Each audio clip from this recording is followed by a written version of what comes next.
Hi everyone, it's me, Krylios, Team Racing Productions MC and producer. And joining me today is my special guest, Eboni-Rose Thompson. Welcome, Ebony. Thank you. Thank you for having me. It's my pleasure, definitely my pleasure to have you here with us today.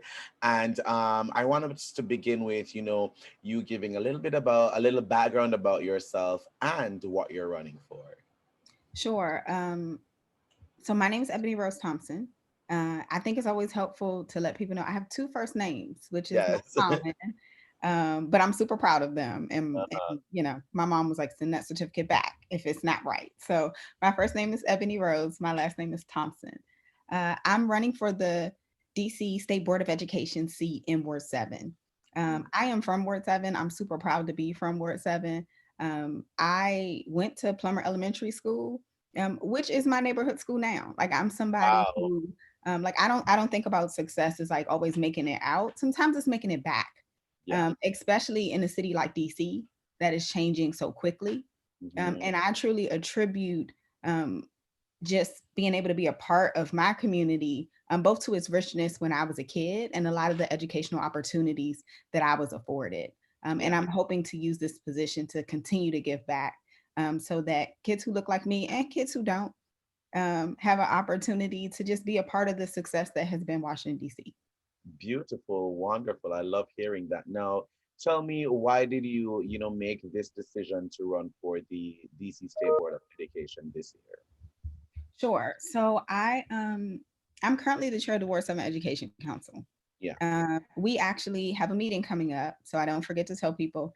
It is this Thursday, Mhm. September 3rd, 6:30 p.m. And if you go to my social media, you can find us super easy. But it's actually about we're focusing on back to school. Yeah. I'm someone who my mom is a teacher. I have a little sister that's still in high school. I have three younger sisters. They all kind of look like this. Um, and I'm proud to be from DC, and I have gone away, gone to school, come back, and been able to work for DCPS, Hmm. been able to work nationally in nonprofits. I currently work for a foundation, so I do education giving across the country.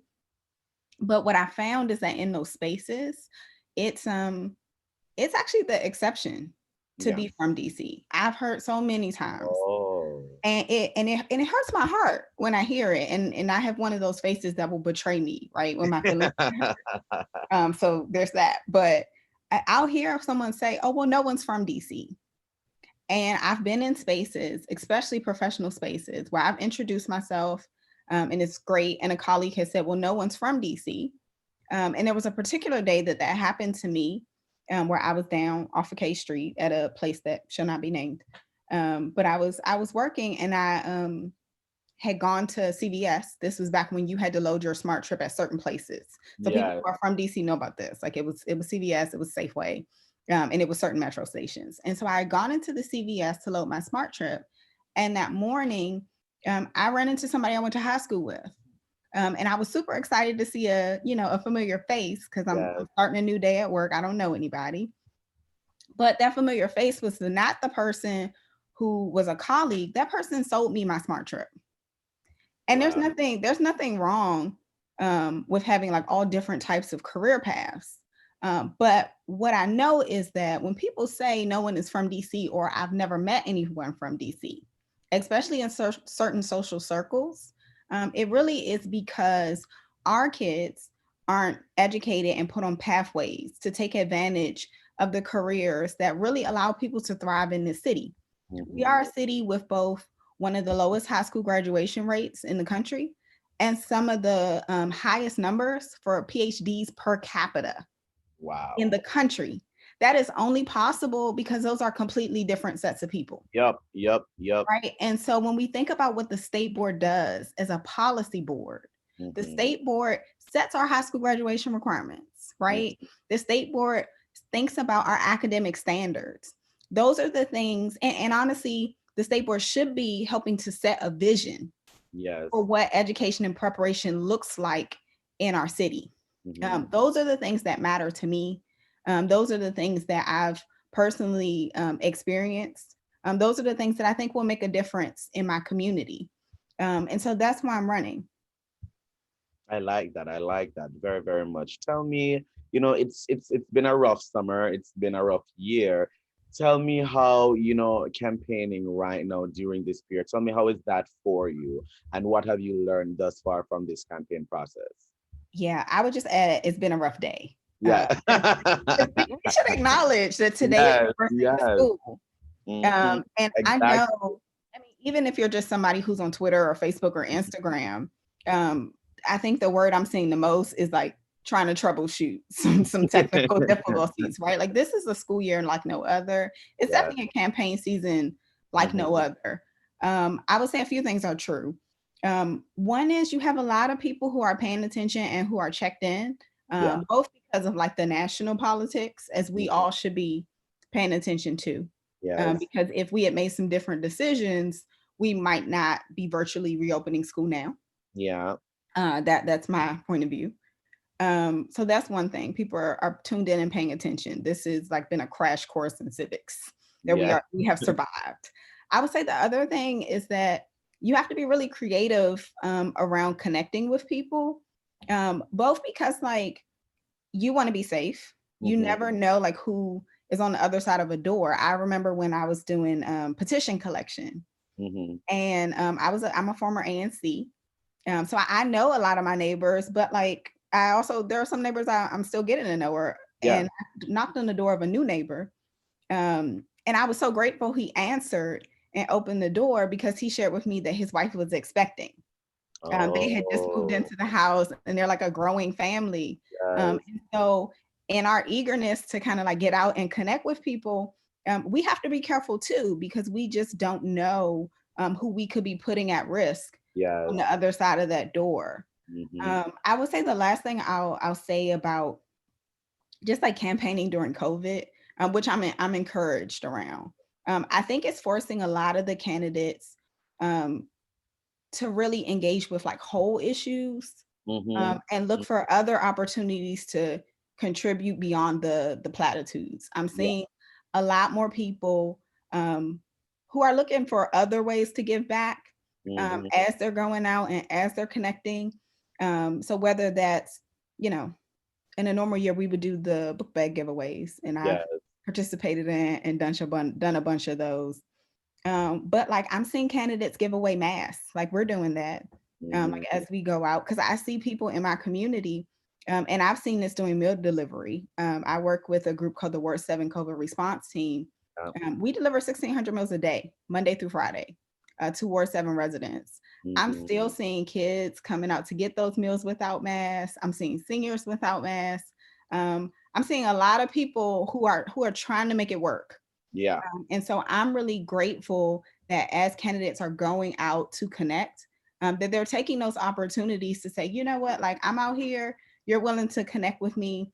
You don't have a mask, let me at least hand you a disposable one. Yes. Uh, Yes. and Yes. so I think that's a great thing. That makes sense. That makes sense. And that's also really, really wonderful. And I'm glad that in this time, candidates are finding a way to not only still be able to be out there, but are also, using that Yeah. opportunity to give back, even in such a small way. That's really, really beautiful. Tell me, because you mentioned, school starts back today in the most unprecedented fashion ever. I mean, this is kind of crazy to think about. Tell me what's your hope as and outlook for this school year, for this unprecedented school year. What do you hope the lessons that will be learned by the end of this school year when next summer begins, and what do you hope this school year brings? Oh, that's a great question. I I'm actually curious if I think about this the beginning of last school year. Um, I'm not so sure. I mean, there are things that are different, but I'm not so sure my hope is completely different. Um, and I don't know if you can hear my fur babies snoring in the background, so I apologize for that because they're not terribly interested in me. I mean, I think my interest for this school year is not just thinking about how do we respond to like one-off needs. Mhm. So we focused a lot on the digital divide this year. Um, those issues were there last Yes. year, right? They were there the year before that. I know that, like, for example, our plumber, where I went to school, pre-K through fifth grade, um, we used to meet in plumber last year in the library. That's where our monthly meeting was.